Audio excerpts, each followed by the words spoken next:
Knee and joint pain can come from two different reasons. One would be traumatic and one would be atraumatic.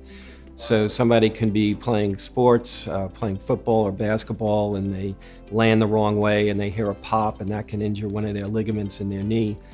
And oftentimes we have atraumatic injuries, which is due to wear and tear and aging process. ACL is the anterior cruciate ligament, and that's the ligament that we often hear is ruptured during playing sports, like watching football or basketball or soccer. It's commonly injured. It usually can occur from a non-contact injury or a contact injury.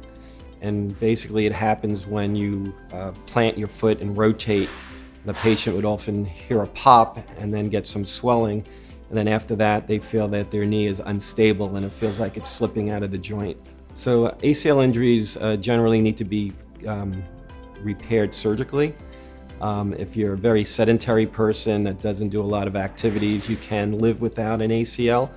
But I would say the majority of the time, patients aren't able to do their daily activities and they feel that their knee is unstable. So there's many ways to fix the ACL with different graft materials, either from the patella tendon, the quadricep tendon, and the hamstring tendon.